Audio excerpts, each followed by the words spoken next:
All right, welcome to the SFT Creation versus Evolution podcast series.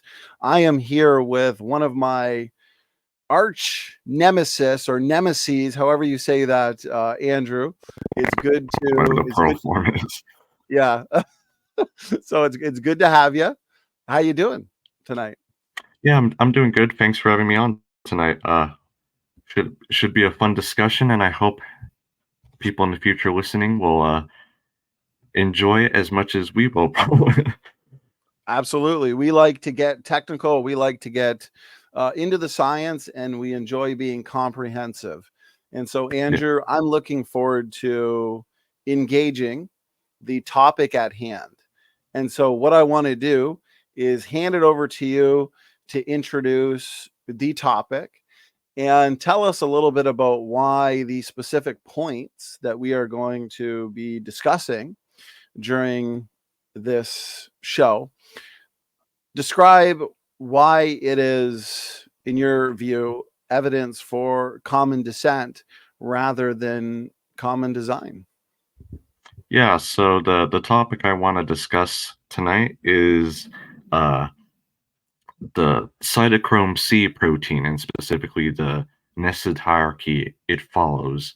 Um, so there are a few different parts to this argument, but together, if you accept the premises, in my view at least, they logically lead to the conclusion of common descent being the best explanation for what we see for cytochrome C.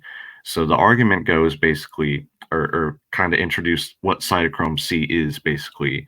It's a protein found in most living things, or at least all living things that have what's called aerobic or undergo aerobic respiration that involves oxygen. So their cellular respiration, all life needs to do to make ATP to survive, to continue metabolism, basically. Uh, and part of that process involves this protein called cytochrome C and what's called the electron transport chain. So basically, along this chain, it gets pretty into the weeds basically, but you can think of it, this protein assists in transferring electrons along, so that the energy eventually goes into making ATP that your cells and, well, the cells of other living things can use to do work, basically, to continue surviving. And ATP is basically the energy currency of the cell in a way. Um, so all living things have it, like I said, that undergo aerobic cellular respiration. So that includes bacteria, yeast, and other fungi, and plants, and most animals. So it's a what we would call a ubiquitous protein, basically, since it's found in most forms of life. And I think that's the first part of the argument here, is that since it's found, and I don't know if you want to tackle each of these points one at a time, SFT, or uh, if you want me to just lay them out all together. Maybe we'll do one at a time. Okay. And because I think you're doing a great job describing what cytochrome C is, essentially, to reiterate a couple of your points, it's a protein that's found in all living things that undergo aerobic respiration. Yep. It's a ubiquitous protein, and it's involved specifically in ATP synthesis.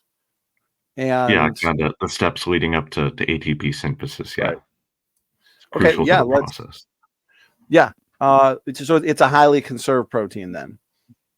Right. Yeah, it's conserved across a lot of different living things. Right. Yeah. Okay. Yeah. If you want to continue on into the first major point as it relates to the Right. origins debate, and then we'll tackle that. Right. Yeah, because this argument does. I guess it's not really a syllogism per se, but like I said, it does involve a few points that ultimately lead to the conclusion of common descent. So the first point, of course, which we already covered, um, is that it is found in most living things. And so, since it performs this basic cellular function in all of these different living things, near as we can tell, so it all or I should say the cytochrome C protein in all these different living things performs the same basic cellular function. So it doesn't seem to be correlated with the particular environment of those different species. So like it doesn't matter if it's a particular species of mammal or reptile or fungus or plant or whatnot. You have cytochrome C and it functions in this electron transport chain that I was describing. So that's the first point. Okay, I understand what you're saying on how it's a group of points or arguments that come to one solid conclusion, at least in terms of what your argument is. So feel free to move on to the next argument, Andrew, just so we can connect them a little better. Oh, okay. Yeah, I was just, I didn't know if you want to go over each point one at a time, like I was saying, or I guess I should just lay them out altogether. Okay. Yeah, you're right. I think that'd be a better idea. Okay, fair enough. So that's the first point. The second point is that when we look at most proteins, including cytochrome C, so of course what's called the active site that's involved in these catalytic reactions, catalysis, involved in this electron transport chain. That's highly conserved region of the protein, obviously. It's got to be a specific shape, otherwise it won't function properly. However, the rest of the protein, as with many other proteins that we've observed, like hemoglobin and other highly conserved proteins, the specific amino acid sequence doesn't matter as much. So you can have, I think, 2/3 of cytochrome C is the estimate is so 1/3 of it is pretty highly conserved across most living things, but the other 2/3 you can swap different similar amino acids with different side chains basically, and it will still fold up into roughly the same shape and perform the same cytochrome C function. So that's the second point, that there are many different amino acid sequences beyond that third, basically. And the total sequence, I think, is about 104 amino acids, so not a very big protein by protein standards. Basically, since those amino acids can be substituted without effect on the function of the protein, if common descent were true, of course, and heredity naturally correlates sequences. Obviously, your protein and DNA sequence is more similar to your cousins than it is to your more distant cousins and more distant cousins, etc. The branching structure of evolution. That negotiable, let's just say, amino acid part of the protein in closely related species such as chimps and humans should be pretty much identical, right? Because hasn't been too long since they diverged from one another in the evolutionary model. Whereas more distant species, since their common ancestor was deeper into the geologic past, there's been more time for those nearly neutral differences to accumulate. And so some of the amino acids are going to be substituted for others.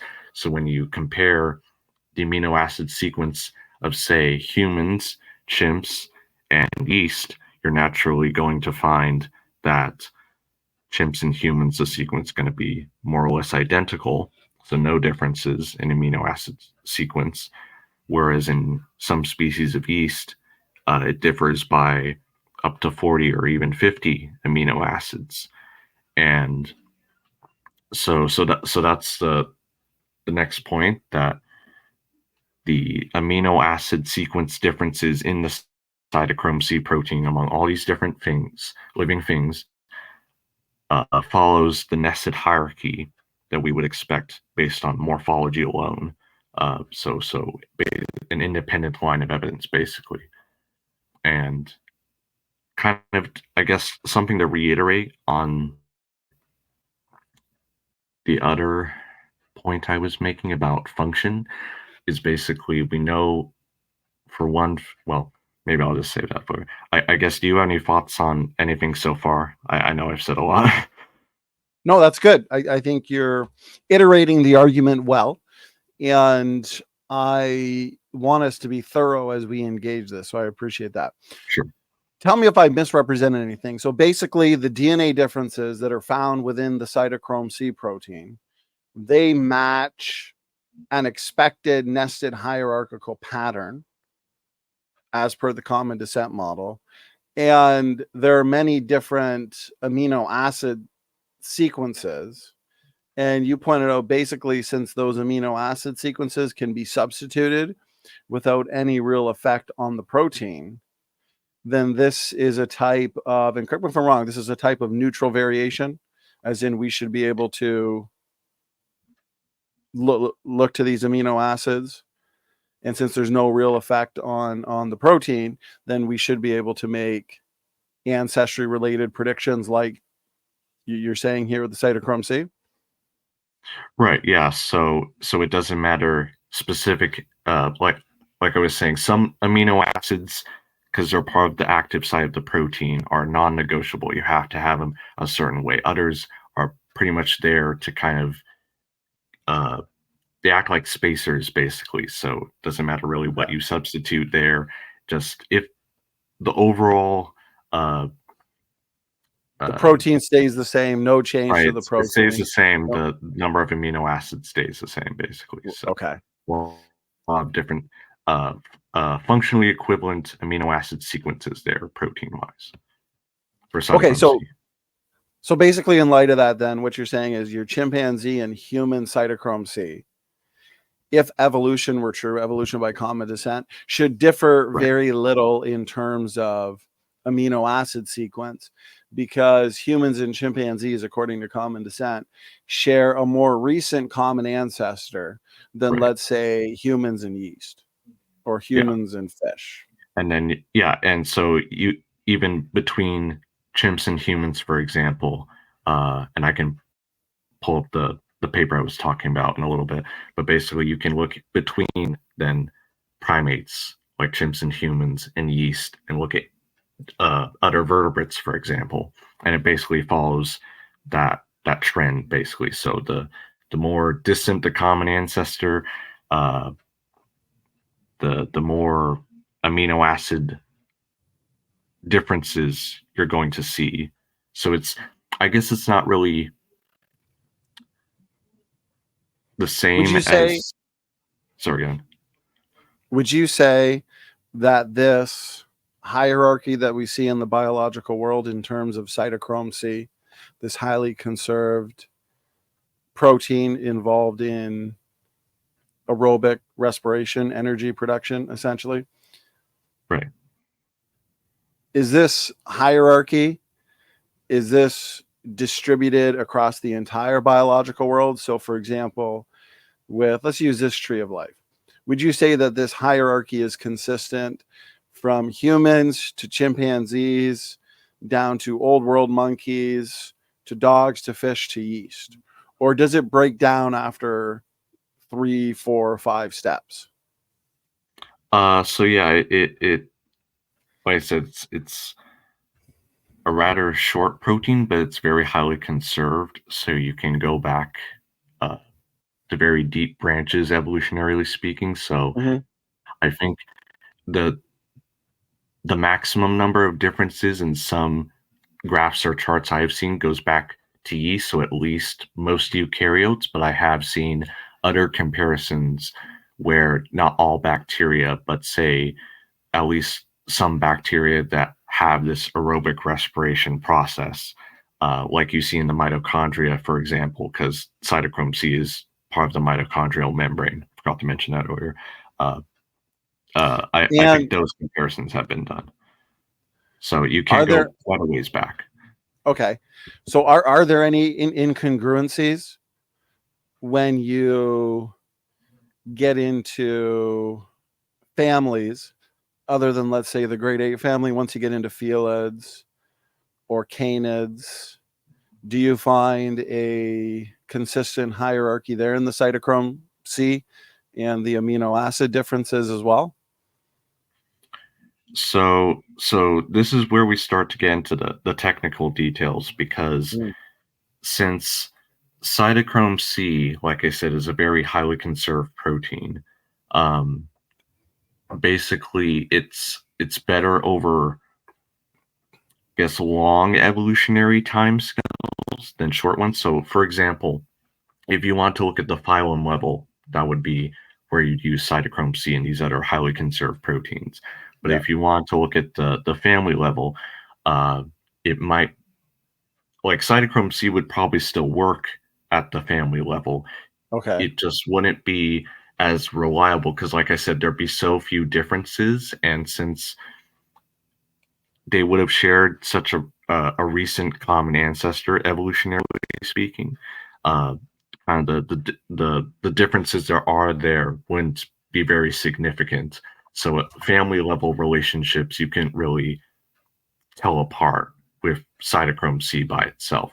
It's Okay, more so so the broad scale relationships. with Linnaeus classification, you got kingdom, phylum, right? Like you just said, kingdom, phylum, class, order, family, genus, species. So Right. family. So what you're saying is, if you look at the let's say canid family, which would be dogs, or the felid family, so cats, right? Lions, tigers, leopards. Ursidae family would be your bears, black bear, brown bear. Right. The differences are too few, because you're saying those families are not as distantly related as yeast, bacteria, fish. Right. And so There hasn't been enough time for enough differences to accumulate, basically, for us to tell the cytochrome C and those species apart. I think the most you could look at before you see any differences is between, significant differences, you're saying? yeah, Or are you and saying that they're are you saying they're nearly identical? yeah, like within a single family, they're basically identical for the species that we've compared it Okay, so let's say across all of Ursidae. humanity. So, Right. your family Ursidae, your bears, black bear, brown bear, okay, polar bear, they are grizzly bear. Their cytochrome C functional protein is basically the same, looks identical. Yeah, In the same, like if I you had think a so. steering wheel, a GM steering wheel in a variety of Chevy Cruze, whether it's a high level, low level, the steering wheel is basically going to look the same. It's not until you bring in a Chevy Malibu or a Camaro that you get a significant alteration in the steering wheel, basically. Yeah, I Is that guess more or less? yeah. So like comparing, using a biological example, like comparing uh, rhesus monkeys and Okay. humans, is when it's at that level that you start to see it, like a couple amino acid differences. But like comparing chimps, humans, and gorillas, for example, you might see one. Otherwise, they're pretty much identical. Okay. Okay. That's good. So basically, it comes down to an argument from nested hierarchy. But most Right. importantly, and I'll lay it out this way: Okay. why, if the cytochrome C protein, if it has one major function in aerobic respiration, okay, helps with the electron transport system and ATP synthesis, basically, right? Right. Energy production. And so, if this is its function, its primary function across most of the biological world, why didn't God, if design's true, right? Because this is the design hypothesis versus the common ancestry Right. hypothesis. And so they're going head to head, and we are examining those models and making predictions. Does this data best fit with the design model or the common descent model? And so essentially you're asking why, if design is true, common design, why would God create the Cytochrome C differently in, let's say, an eagle and a zebra? Well, how come the zebra Cytochrome C protein is not identical to the eagle Cytochrome C protein? Why are there differences that seem to match a hierarchical pattern? Right. Yeah. I guess, and kind of just to add on to that, the hierarchy that you see from morphology alone, for like, say, to use your example, why is the cytochrome C amino acid sequence in the zebra closer to other mammals than it is to the eagle, as you said? So that's the nested hierarchy here that has to be explained. So basically, okay. So basically, all of your mammals, zebras included, you can even say various equids, right? Horses. Why their cytochrome C protein is more similar to each other than an eagle and an eagle's close bird relatives. Right. Yeah. Okay, I get what you're saying. So it's more of a groups within groups nested hierarchy. Mammals, vertebrates, right? Fish, amphibians, reptiles, mammals. And so each group essentially has a cytochrome C that's more similar to itself than other groups. Right. Yeah. And kind of to just to reiterate one of the points I was making earlier, because this is crucial to the overall argument, is that since the cytochrome C in each of these groups, basically, uh, since it performs the same function, it shouldn't necessarily be tied to individual species or family level phenotype or environmental constraints, for example. So I guess that's one thing you would have to explain to kind of go around this argument. Basically, is why is it shared by so many species and performs seemingly the same basic function, and yet it still differs in seemingly neutral ways? If that So makes based sense. right. So basically your argument, objection, or challenge is why didn't God essentially make the cytochrome C protein that has one basic function, as you said? Why didn't he just make it the same across the biological world? There's no reason to create the cytochrome C protein with differences that fall out into a nested hierarchical distribution across the biological world. Right. Yeah. So for example, you could have uh, if we're taking the separate ancestry model of at the family or order level, for example, either since it performs the same basic function, you could either have all of these negotiable amino acid sites basically all be essentially the same between these different major groups, or if separate ancestry were true, uh, basically they'd all be equally different from each other since they don't affect the overall protein function. Um, they're essentially mutating and changing at random. So based on the statistical laws like the law of large numbers and chance alone, you would expect them to be equally distant from one another under a separate ancestry model. So before I give you my general answer and engage you on Sure. that, a couple of questions. Okay. When it comes to modes of transportation, let's take an engine. What's the basic function of an engine? To help the car run to give it power, I guess. Would you say across all modes of transportation, an engine more or less has the same basic function?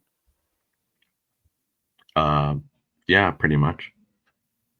would we expect, therefore, the engines found in, let's say, Ford Focus, Ford Fiesta, Ford Fusion, would we expect those engines to look identical to each other? Even though it basically is there to perform the same basic function. I guess it could be different based on individual manufacturer choice or preference. And let's say we were to bring in a different family or a different manufacturer, like Chrysler's. And so now we're looking at a Chrysler 200, 300, and a Challenger, Dodge Challenger. Even though their engines are built and designed to have one basic function, would we therefore expect those engines to all look the same, or could that manufacturer design those engines with differences, with a kind of uniqueness to them? I guess they could. If I may ask a follow-up question, then. Sure. If we're talking about different manufacturers in this case, how would that necessarily apply to the common design model where there's seemingly only one designer? So Right, I that's a guess good question. Right, because if there's different manufacturers, then that one could say, well, that means there's different gods, if we were to take the analogy that far, right? I'm using the analogy to more so say each manufacturer represents a different family, like Felids, Canids, and Ursidae. Let's just take those three, right? I see. All right. Yeah, because basically we would argue that God created original kinds. Some could be traced back to the family level, right? Kingdom, phylum, class, order, family. Not always, but as a general rule, the family. And so your Ford engines, let's say in just sedans or hatchbacks, those engines will most likely look more like each other than the engines of a GM family of sedans or hatchbacks, even though they're still the same basic function that we're dealing with in terms of the engine. There can be differences, and maybe that's the choice of the manufacturer. Even differences in the same manufacturer, right? If you get to SUVs, and so you're looking at a Ford Escape or a Ford Explorer, you know, those engines still designed and built for one basic function could still differ from each other, and even differ from the sedans and hatchbacks found within the Ford manufacturer. Any thoughts on that, Andrew?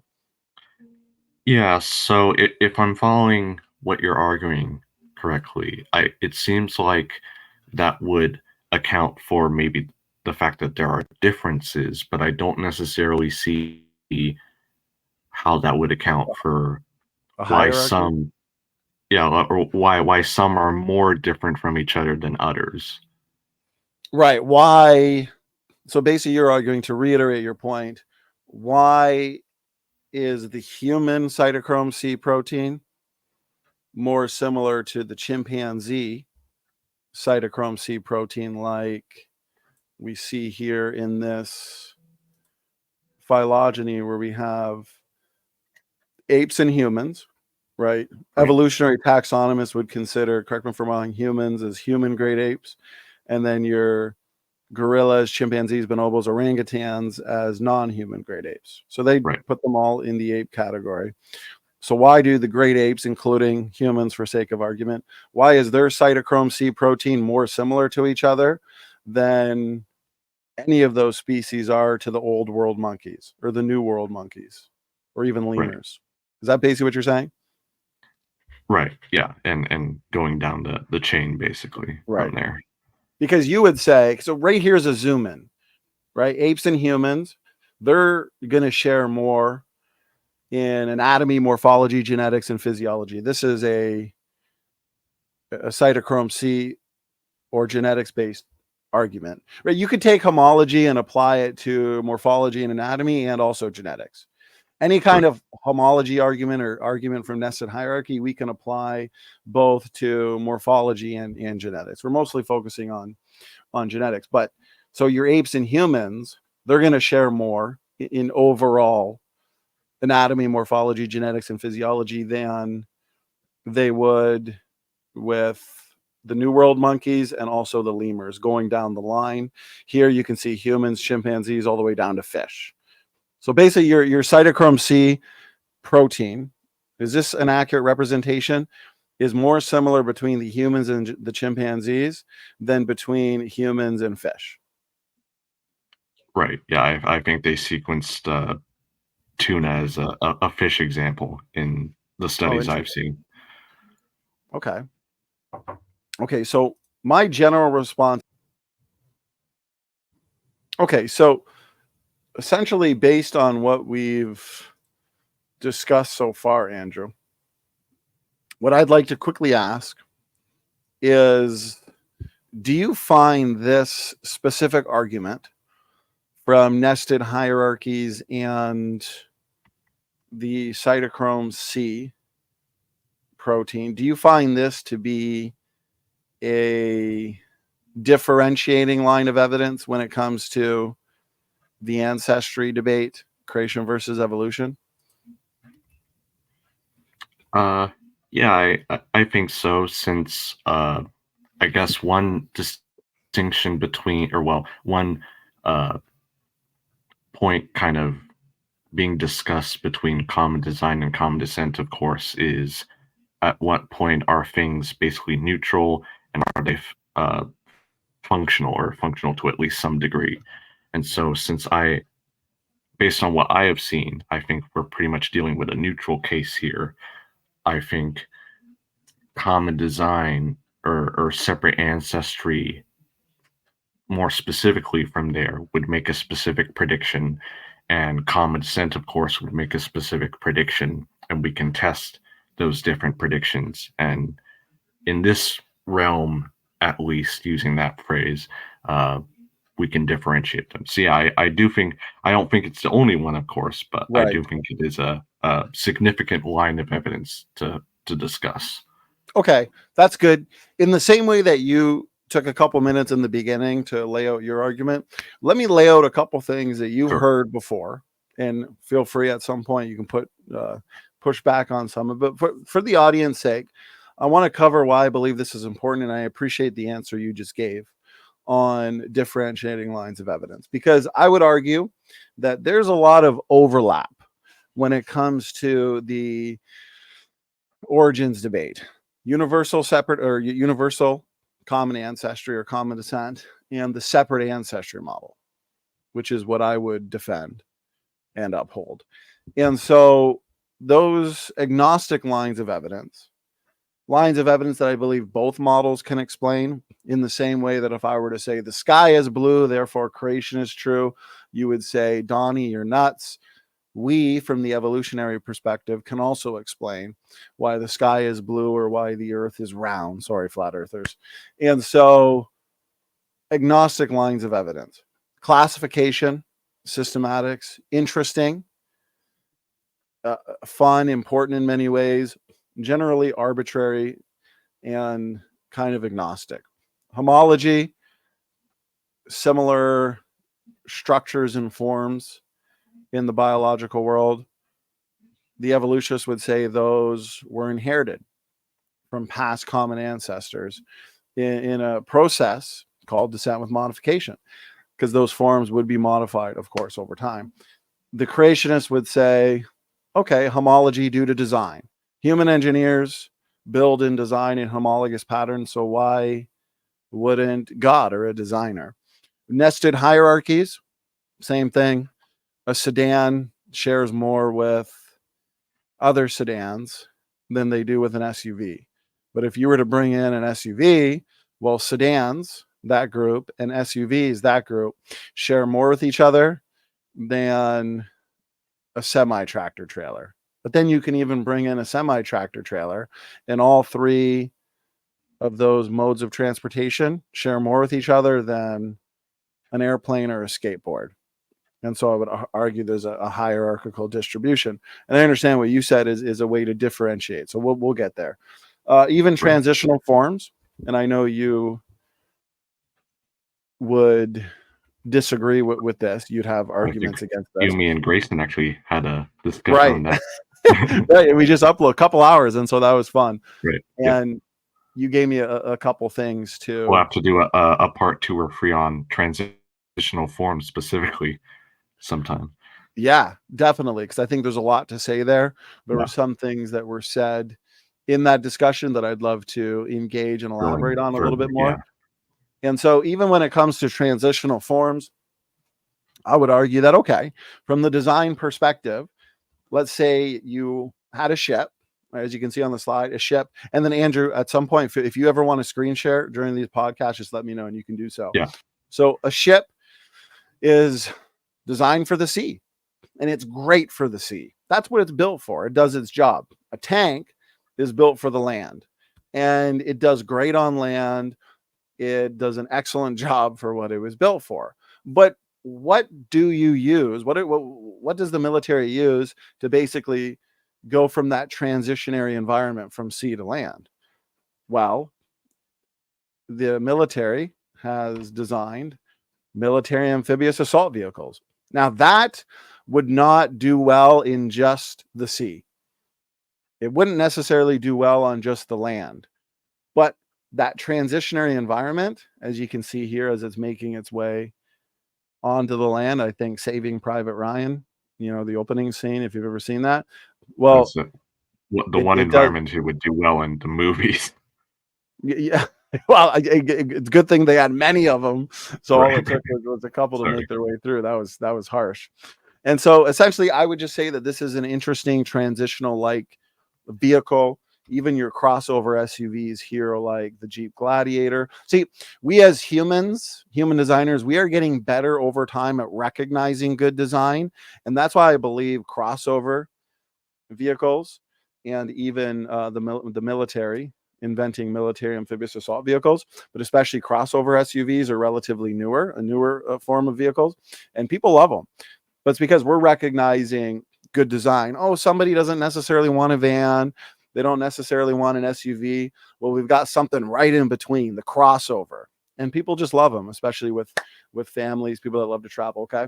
So I would look to these kinds of vehicles as transitional like vehicles. And so I believe overall, but I understand we can dig deep on them too. These lines of argumentation like homology, nested hierarchies, and transitional forms are generally agnostic to the debate. They don't do much to move the debate forward. But what is differentiating is function. Why do these similarities exist? Why do we find transitional like forms or mosaics? Okay, Tiktaalik, Archaeopteryx, Therapsids. And also in the design world. We know in the design world, all of this is for functional purposes.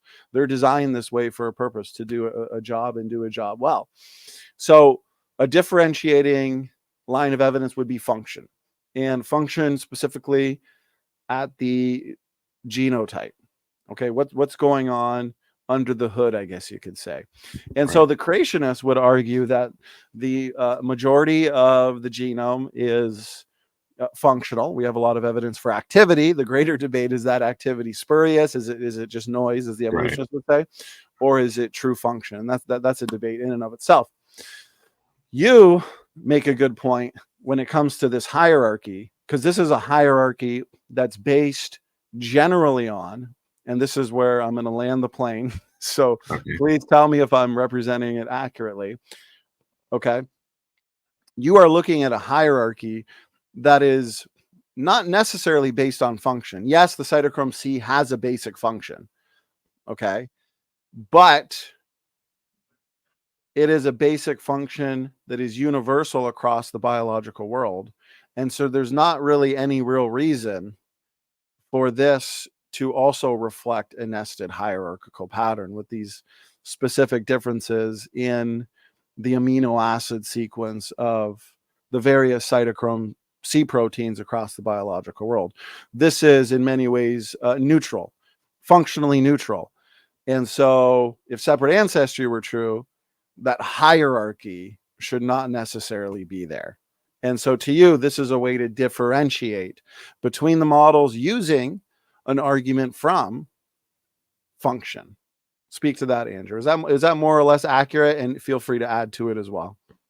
Right. Yeah. So yeah, basically what you said. Yeah. So you kind of nailed the point there. Yeah. The part that matters to its function, we should expect that. I think both common design and common descent to be the same, because obviously it's got to work in order to work. Right. But the rest of the protein, since it doesn't impact that region that connects to the function specifically, that's where I think we need to look and see, okay, is this a differentiating line of evidence? I will say, just a point you were making earlier, of course, we disagree on the nested hierarchies thing, Right. but I will say I will grant you the homology point, and this is just my opinion, so other people might disagree as well.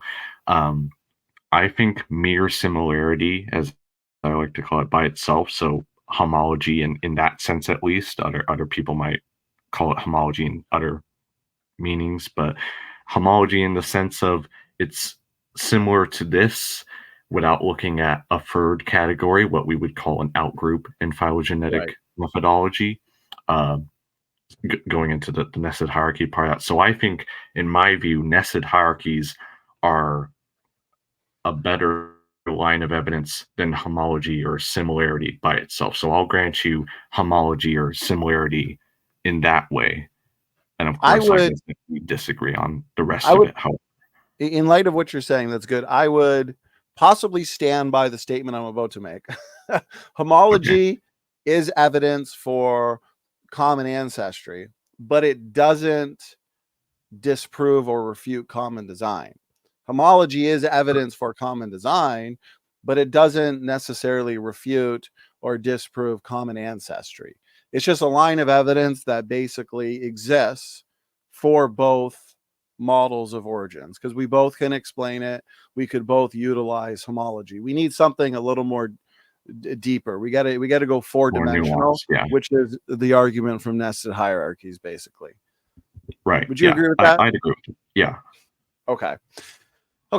So my next question would be, and this isn't necessarily the main rebuttal of mine. That's where we're getting to that. And this is what I like about these podcasts and discussions. You don't have to just right away go to the main rebuttal. You can go about it's discourse. It's dialogue. Let's see what works. Let's see what doesn't, right? Let's figure out what's going to go into the trash in terms of arguments. What if this comes to mind? It's not necessarily an argument I hold to, but what if, okay? What if God created your original created kinds, okay? He would have created them in populations, and they would have been created with design diversity, DNA differences within and then across, of course, these different kinds. So just clarify, this is populations before the flood, right? So at the creation event. Okay. Right. So before the flood bottleneck. Now, what if those cytochrome C proteins, if they really are only involved in one basic metabolic function, why it's basically an ATP synthase protein? Am I right? Yeah, more or less. Yeah. Okay. So I don't know if it's specifically tied, like I said, to the ATP synthase complex itself. I think it's linked in that general process, but I don't know if it's specifically. Are they housekeeping proteins? Yes. Yeah. Housekeeping. Okay. Genes, I think that proteins. I'm just trying to get ubiquitous the housekeeping. They're basically synonymous. Ubiquitous and housekeeping proteins. I think that'll help the audience understand, because housekeeping proteins, plural. So we could look at many different examples, but this is a popular one and a good one. So what if God created? Well-known one. Go ahead, Andrew. Yeah. So what if hypothetically God created different created kinds, different families, but one example, especially for the audience sake, we were talking earlier, Linnaeus classification, kingdom, phylum, class, order, family. So a lot of species can be traced back to a family, and that family level would more or less be the created kind. But you go kingdom, phylum, class, order, family, genus, species. So genus, humans are Homo sapiens, right? So our genus is Homo. Right. Yeah. Homo sapiens, Homo neanderthalensis, so species neanderthalensis. Right. It's always the genus species name. Yeah. But family, we would be great ape. Yeah. I think the family's Hominidae, the great apes. Yeah. Right. So kingdom, phylum, Hominidae. class, order, family. Order, primates. Yes. Okay. So kingdom, phylum, class, order, family. What order or family genus? What's chimpanzee's a species? What's its genus? Pan, I believe. Pan. Right. Yeah, no, that's right. So pan. Yeah, Genus Pan pan. troglodytes, I think. Yeah. So for the audience, even though a creationist like myself might say your family of felids are all related, whether it's tigers, lions, leopards, cheetahs, okay, puma, they are all separate species, but can be traced back to a single common ancestor, who I would say is a felid archetype. Basically, my definition of kind is groups of organisms that can be traced back to a common ancestor, but that common ancestor is unrelated to any other Right. created kind that other groups could basically Right. be traced back. I like that definition because I can make testable predictions with it. And so my point here is, as you said, humans, taxonomically speaking, you would put in the great ape family. So wait, as a creationist, I would back up and say, well, wait a minute. When it comes to humans, then the cutoff line would be genus rather than family, right? So it's not always family. It's Right. just, it's a starting point. But I think you understand what I'm saying. Right. Yeah. I think we talked about that earlier, but yeah, I appreciate you reiterating that point. Yeah. So, and I think it's interesting because we can almost start from a family and then work our way backwards. We could start with the felids, with the canids, with Ursidae, and see how many of the species we can fit within the created kind that wouldn't extend past family. When it comes to humans, we're not going to go into the family as creationists. I understand you would.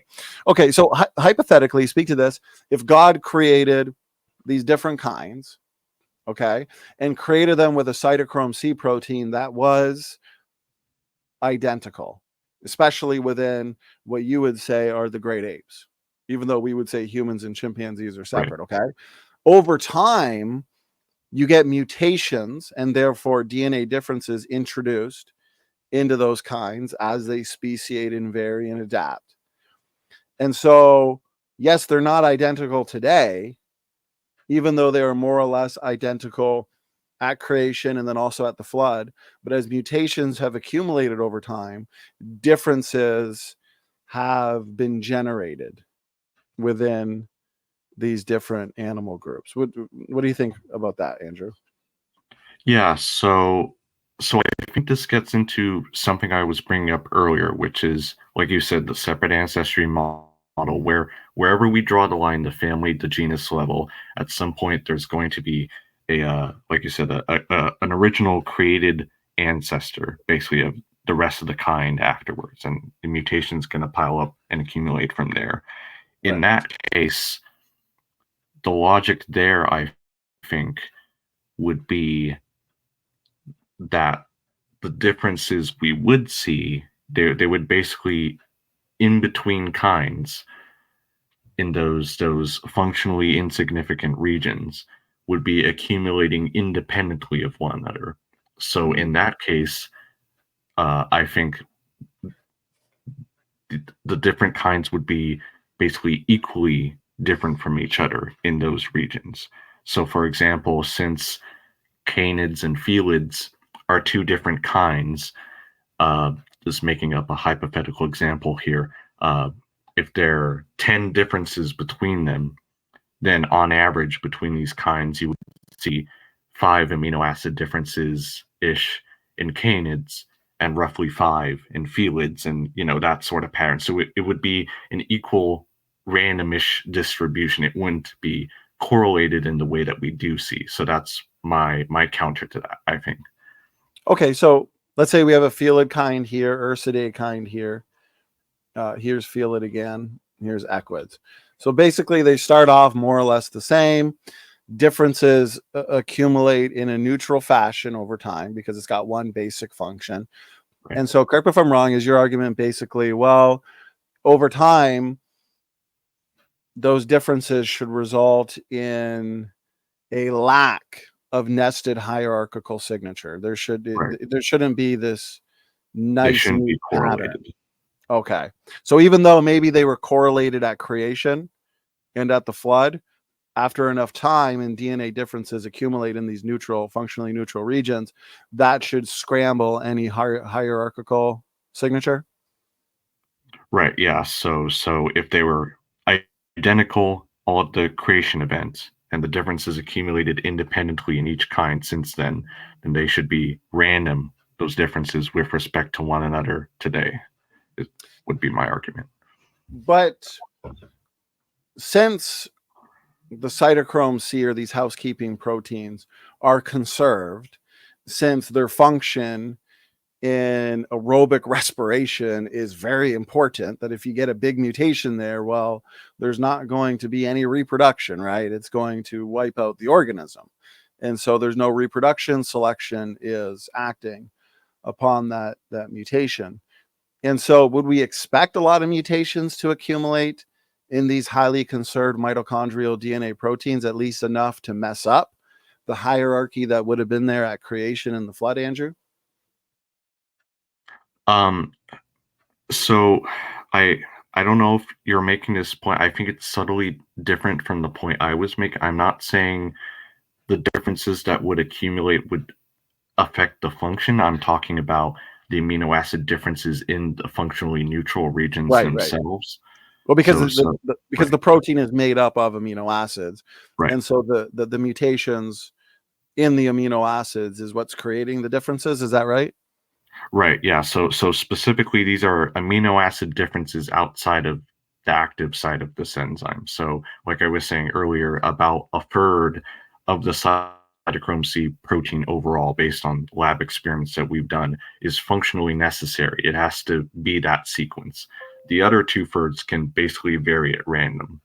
And so, if it could vary at random and all the created kinds were created independently of one another, and the differences have accumulated independently of one another since creation, then they should be random with respect to one another today, outside of that functionally necessary region. Does that make sense? Can there still be hierarchies within the families, but you're saying no hierarchies outside or across kinds, Right. Yeah. basically? When we're comparing between kinds at the family, or like you were saying, genus, wherever the kind level is between kinds, uh, those differences should not be correlated in any hierarchy with respect to one another. They Okay. should be essentially randomly distributed. So if God creates your different kinds with your humans, since they already share more in terms of morphology and anatomy, right? Like we see here with your great apes, just stand back, look at a chimpanzee and look at a human. We would predict that under the hood, they're going to be more similar because they look more similar on the phenotype, the physical characteristics. In the same way, if I looked at a sedan, let's say a GM sedan, okay, like a Cruze, Chevy Cruze, I would predict that under the hood, or simply looking at the blueprint before they actually put the vehicle into production and built it, is the blueprint's going to look more similar to another sedan of that type than if we brought in an SUV, right? So those similarities don't necessarily equate relationship. They're there, but the human and the chimpanzee looking more like each other would give us a good logical reason to say, okay, genetically, the human and the chimpanzee are going to be more similar than, let's say, a human and a fish, or a human and a bacteria, or a human and a dog. So let's say that hierarchy in the cytochrome C is there at creation. Okay, where the cytochrome C in humans looks a lot more similar to the chimpanzee. And if we were to bring in a fish or a dog, let's say specifically a tuna, as you mentioned that earlier, then the cytochrome C is going to look more different between a human and a tuna than between a human and a chimpanzee, even though the human and the chimpanzee, according to the creationist, are not related. So there is a natural hierarchy at creation, but over time, as differences accumulate in the amino acid sequence, you're saying that hierarchy, that distribution, should essentially be messed up. There shouldn't be any correlation over time. Right, between kinds. And I guess to respond to what you're saying there, if we added a fourth group, for example, I think beyond human, like they've sequenced this and compared this for a few different species since the original paper in 1963. If we added a fourth group, so humans, chimps, tuna, and in between that, another mammal such as a horse, from the design perspective, it doesn't really make sense that the horse cytochrome C differences would, or that there would be fewer differences in the cytochrome C region amino acid sequence between humans, chimps, and horses than between all of those and tuna. So, right, the tuna would be the outgroup in this case. So why are all mammals in this case more similar to each other than to any other vertebrate, like fish? So a fish is a vertebrate, a human is a vertebrate, but a human is a mammal, a fish isn't. Right. But why would we expect? So if you have a bunch of mammals together, even though they're vertebrates with the fish, why would we ever think that the mammals are not all going to be more like each other than when we bring in, let's say, an outgroup like a fish? Well, I guess what would the reason be? Because well, I guess it, like you were saying, humans and chimps have overall similar phenotype, but I don't know how you could say that between humans, chimps, and a horse, like So environment wise, phenotype wise. a horse, a chimp, and a human are all mammals. They're all vertebrates. But a Right. horse has some dramatic differences in its look, in its outward appearance than a human and a chimpanzee. So I guess I don't see, without giving you my main answer just yet, because I'm kind of picking your brain, see what works, see what doesn't. Right.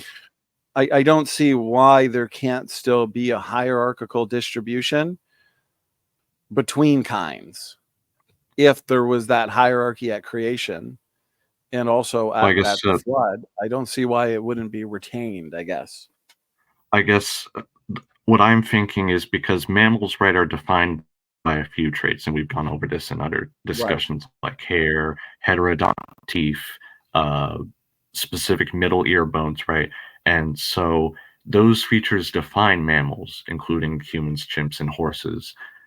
But the cytochrome C protein specifically, and these other ubiquitous proteins in general, um, their basic cellular function. So why would they be correlated in regards to those traits defining mammals specifically? That doesn't really make sense. Well, I would argue that you're most likely going. So, in the same way we have here humans, primates, mammals, vertebrates. We're talking about vertebrates. Mammals are within vertebrates. Fish are within vertebrates, but fish are not mammals. Fish are not primates. And Right. so,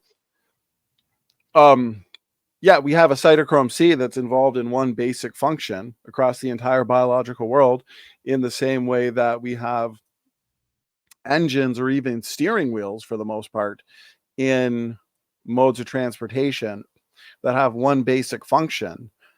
And we would go as far as saying your sedan engine or your sedan steering wheel is going to have a correlation in terms of the pattern of distribution, where the engines in sedans will look a little more similar to each other than, let's say, the engines in a truck, and especially in an airplane. So these are all engine powered vehicles, and the engine is all doing or performing the same basic function, but they all still look different and even correlate into some kind of pattern. Maybe not a perfect pattern, but I have a feeling the cytochrome C in the biological world, I believe it's probably not a perfect pattern either. I'm sure there's some incongruencies. I'm not sure how many animal species we've genetically sequenced enough anyways to know how strong the pattern is, right? Anyways, speak to that, Andrew. What are your thoughts on that?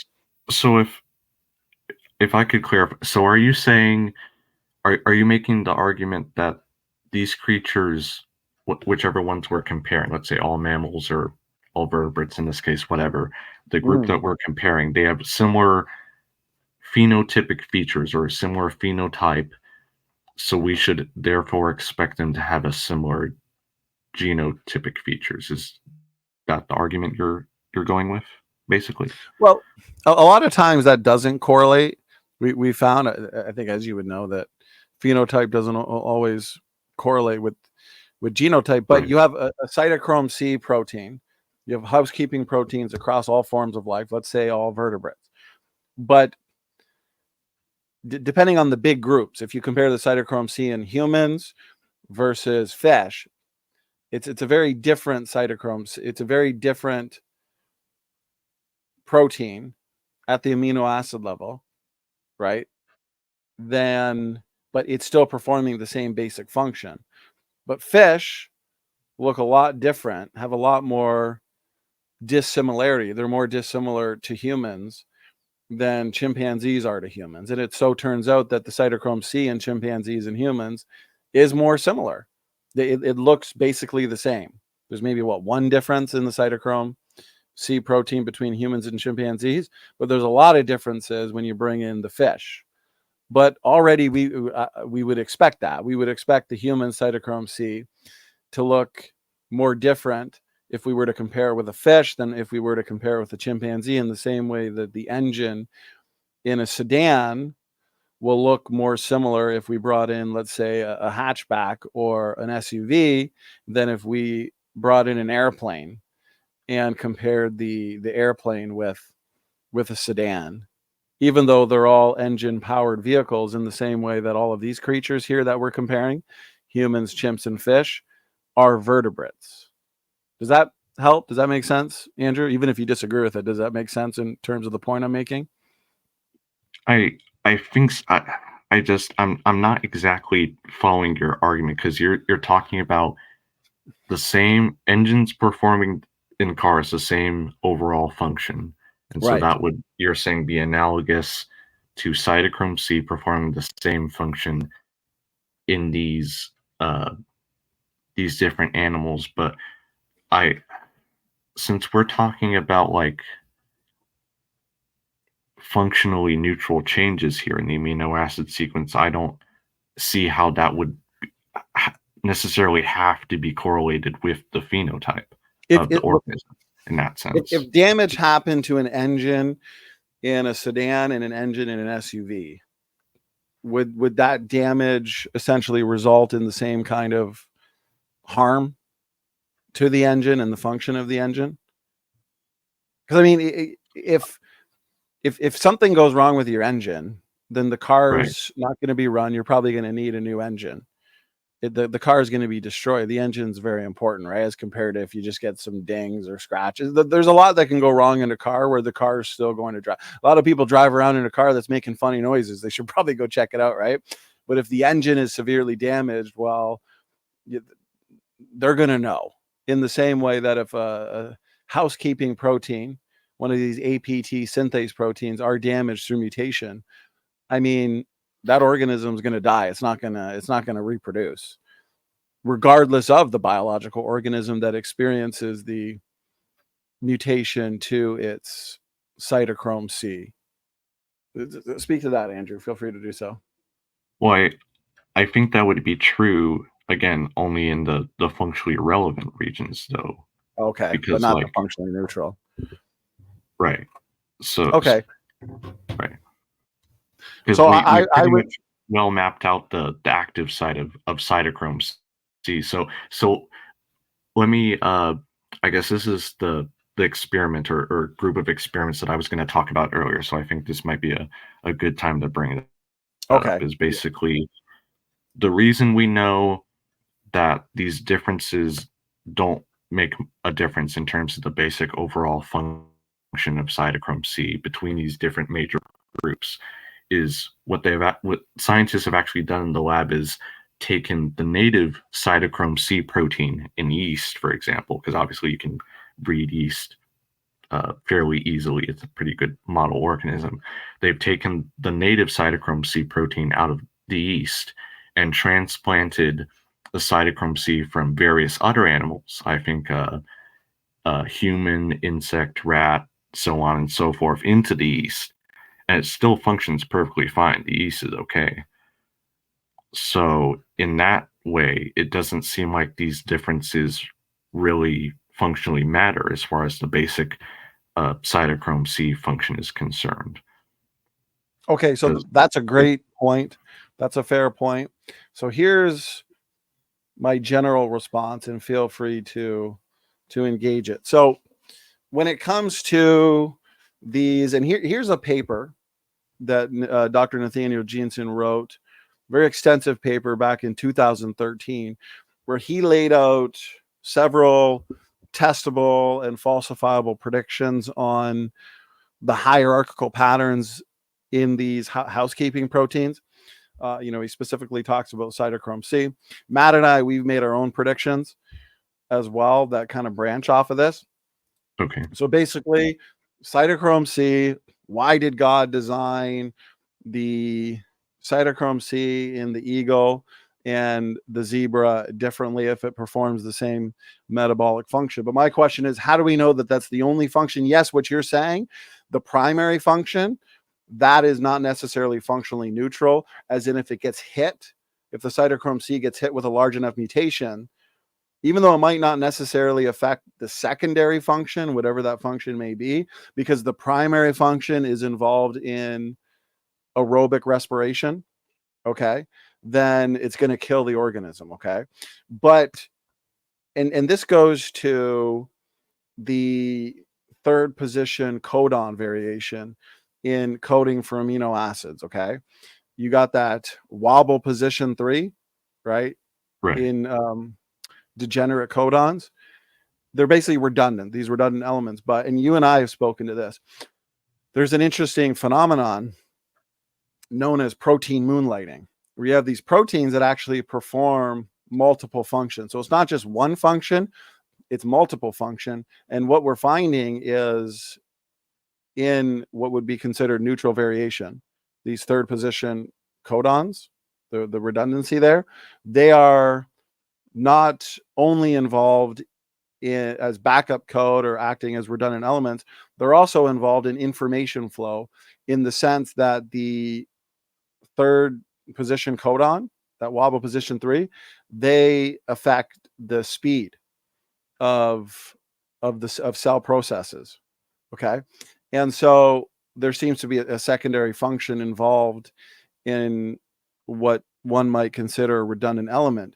And so this goes to protein moonlighting, same thing, proteins with multiple functions. And so I would predict, and Dr. Nathaniel Jensen predicted, that these functionally neutral proteins, these housekeeping proteins, although they have a primary function that's the same, there would be a secondary function that is specific and unique to different organisms, because the secondary function would be involved in what's called information flow. Okay. Information within a zebra, within an eagle, within a chimpanzee, and a human, the flow of that information is going to be different in each of those organisms. Okay. So it's still going to retain that nested hierarchy, but the secondary function is not necessarily going to be as important or detrimental as the primary function, which is why organisms can experience death from harmful deleterious mutations to a housekeeping protein, even if it may not affect what its secondary function. And so basically, in a nutshell, we would predict, some creationists at least, I would, that these housekeeping proteins don't just have a primary function, they also have a secondary function, and that secondary function is involved in information flow. And that would account for the differences in amino acid sequence that form a nested hierarchy, because those differences are also there for functional reasons. Go ahead, Andrew. Speak to that. So 2 points there. One's kind of a theoretical issue, and the other is more something I brought up earlier in this discussion. So first, I guess I'm having trouble understanding if they have a secondary function beyond this basic cellular function that we've talked about. What about that function necessarily requires some of the sequence to be more, I guess, like, just use different organs. Like what specifically about that secondary function in a horse requires the amino acid sequence then to be more similar, or I should say less different from a primate like human than the differences to a tuna, basically. Like it seems like an awfully big coincidence that these, like, it seems like it would have to have a lot of different secondary functions that should be apparent by now with all the lab experiments that we've done and the sequencing tests that we've done. Oh, it just seems awfully coincidental to me that those differences would match up in that way. That's a great question. I think in the same way that we have this third position codon variation, as now we understand it's not just there for tolerating error in the cell, right? Acting as redundant elements. And so it's not necessarily only neutral variation. I would say it's functional variation, since we now know that the cell, as I was explaining, basically uses different redundant elements to slow and speed processes in the cell, which tells us there's a lot of information compression into essentially every letter of DNA. And so when it comes to your housekeeping proteins, although you have the same metabolic function, okay, across the entire biological world, the secondary function would be unique to, let's say, horses, like you said, humans, chimpanzees, because it is involved in information flow. So it has something that is not just general, like acting in aerobic respiration, these ATP synthase proteins. It would be something specific to that organism. And so if it's something specific to that organism acting in information flow, then that means the specific nature of humans is more similar to the specific nature of chimpanzees than humans would be to horses. So basically, information flow is going to be more similar between a human and a chimpanzee than information flow would be between a human and a horse, because the information content of a human and a chimpanzee are going to be more alike than a human and a horse. And so that's why the hierarchy would be maintained, because it's still due to a design and function. Hierarchies by design rather than descent, because of that secondary function in information flow. Go ahead. So yeah, like I said, I don't really buy that argument, but I'll leave it on this point and then you can respond to it. I think if it did have such a secondary function that depended on, or if each of these groups had unique secondary functions in cytochrome C that depended on these specific amino acid differences, it seems to me, like I was mentioning with the transplantation experiments that we've done previously, shouldn't in some way those secondary functions become phenotypically apparent in the yeast cell? Like, obviously they're not going to do the exact same thing as they would in a horse or a tuna in that case, but it seems like, okay, if you're transplanting the horse cytochrome C version of the protein into the yeast cell, then it should do something at least different phenotypically than what the normal yeast cytochrome C would do. Does that make sense? Like, it seems like we should be seeing something that we're not seeing yet. So tell me if this somewhat answers it, okay?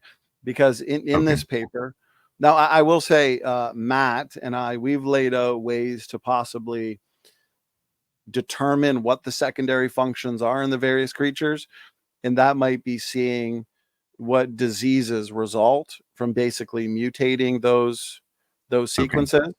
See if it's similar diseases between, you know, humans and chimpanzees, or zebras and another species of equid, because oftentimes we can determine if something functional if we hit it with a mutation, or it's just hit naturally with a mutation and it results in a disease, it results in a problem.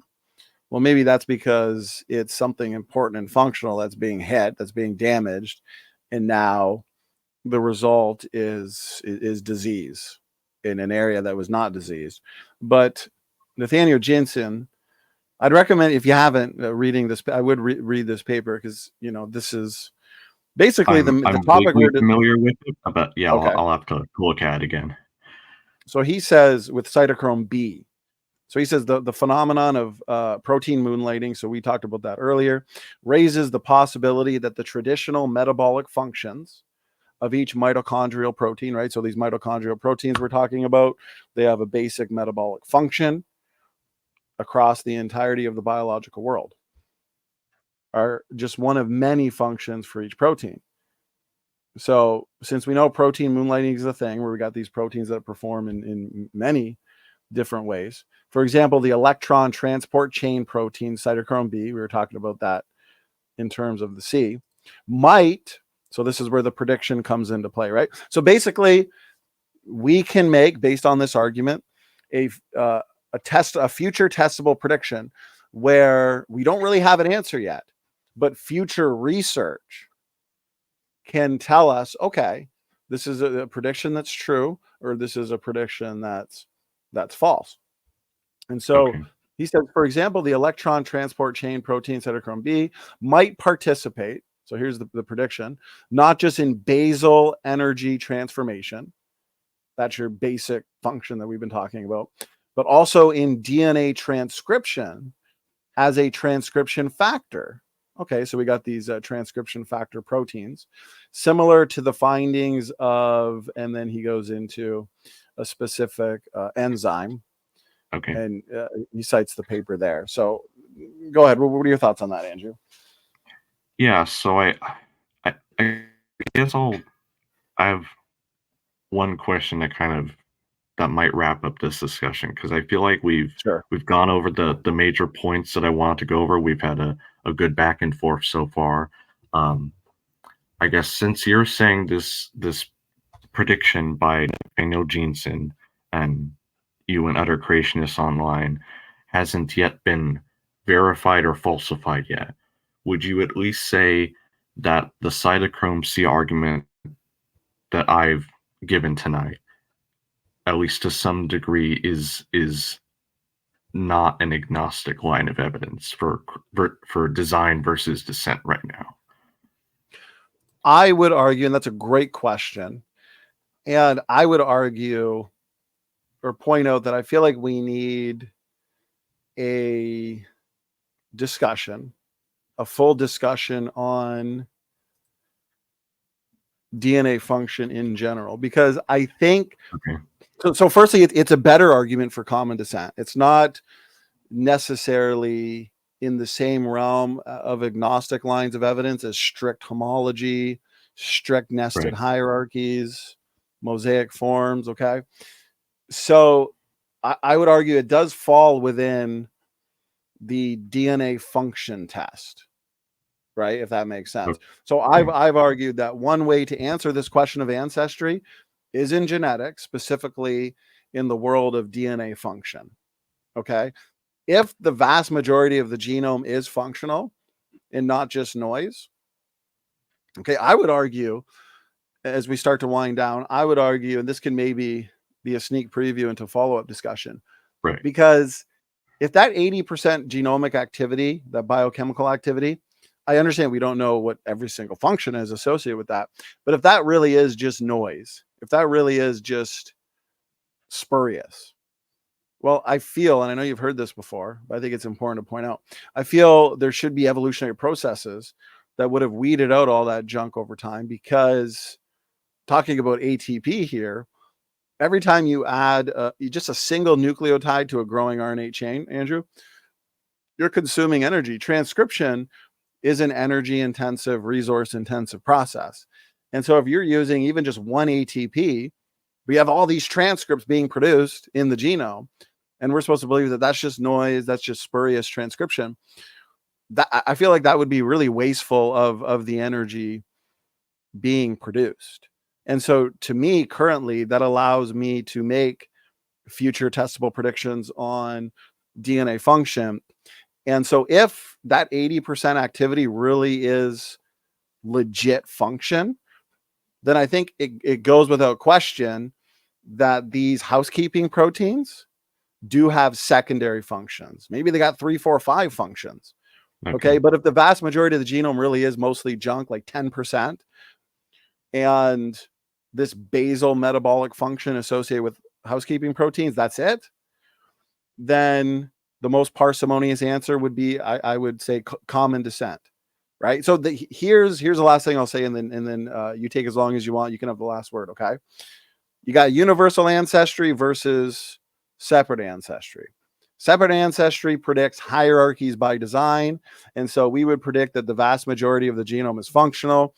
We'd predict secondary functions to these housekeeping proteins like cytochrome C, which explains the hierarchical patterns. The evolutionists would explain genomes of mostly noise and junk. And these housekeeping proteins probably just have that one primary function to explain the hierarchy. So once we actually answer that question with further research and further tests, then we can determine which model is best explained in light of the evidence. But currently, I think there's not enough data. There hasn't been enough research on genomic function to adequately answer that question. Andrew, what are your thoughts? And feel free to have the final word, because we've been going about an hour and a half on just this one topic, and I think it's been an excellent discussion. Yeah, I think it's been a good discussion. And again, thanks for letting us have this back and forth, kind of posing questions to each other, kind of picking each other's brains. I think it's really helped. And I hope, again, anyone listening to this has also found the discussion productive and enlightening. Yeah, I think, these questions of DNA function, I still, again, we disagree on this. Think the concept of nested hierarchies is an important thing to look into and consider, especially in the realm of these housekeeping genes and proteins. But yeah, we'll see if Dr. Jensen's predictions turn out to be correct or not on cytochrome C specifically. Okay. Well, let me stop share there. Okay, Andrew, I got to say, this has been an excellent discussion. I've had a lot of fun. I didn't know that we were going to go quite an hour and 30 minutes. Yeah. But this was great. I really enjoyed the back and forth dialogue. I like the free flowing nature of it. You know, this is not the first time we've done this. We did one like this going back a year and a half, maybe 2 years ago on ERVs. ERVs. Yeah. That was fun. And so if people in the audience really like to dig into the meat and potatoes on this issue, you know, go down deep, stay down long, come up dry kind of thing, then I'd recommend checking out previous discussions we've done. And so I've got several of these podcasts planned with other supporters of common descent, we'll say that, on very specific topics. So rather than just a general creation versus evolution, what's better? No, we're picking one point tonight: cytochrome C and nested hierarchies. And I'm confident, Andrew, tell me if you agree, this is probably the most comprehensive and technical discussion, or, since people like the word debate, call it debate if you want, if that's going to hype people up more, but discussion on this topic available for people to watch? Yeah, certainly out of the clips I've seen online, I think it's definitely the longest, most comprehensive. I don't have infinite knowledge, so maybe there's one out there, but I definitely think it's been a good discussion. Yeah. Okay, very good, Andrew. I want to compliment you. I enjoy these discussions with you. You know, one of my arch nemesis here, because over the years I've enjoyed these conversations. We've done so many discussions, debates, because you understand the topics, you understand the science, and I find it a Thank lot you. I more appreciate fun and enjoyable to discuss origins and ancestry, creation, evolution with people who disagree with me. That way, it's not just an echo chamber. it. Right. But also people who disagree with me that understand the science, who are always learning, who are better equipping themselves. And that's something you have done and demonstrated over the last couple of years of engaging these topics. So I do appreciate that, Andrew, and hopefully we can continue this. You and I will chat through Right. email over the next little while, and we'll figure out what another good hyper specific topic is to discuss. I'm Right. thinking A part pseudogenes two. perhaps, but we'll see. Yeah. All Yeah. Well, right. I appreciate that from my arch nemesis. That means a lot. Yeah. All right, Andrew. Any Yeah. final words, or did you good to go? Yeah. I'll just say I look forward to these discussions in the future, and yeah, I hope someone out there got something out of this, learned something, uh, so on and so forth. Awesome. Well, whether you're a critic or a skeptic of this channel, I do appreciate you listening and sticking with us for the full 90 minutes. Again, this was a technical discussion on cytochrome C and nested hierarchies in light of the ancestry question. Basically, it boils down to which model best explains what we observe in terms of the nested hierarchical distribution of the ubiquitous or housekeeping protein known as cytochrome C. And so this is here for you guys to listen to watch, and to judge objectively. And until we see each other again, God bless all. Share this content around, as these kinds of discussions are important. I believe it's very important that we come together, creationists and evolutionists, and engage these challenging questions comprehensively, but also respectfully. So God bless. Thanks for tuning in. Andrew, thank you for being my guest for this podcast. I really enjoyed it. And Thanks for Standing having me for on. Truth is out.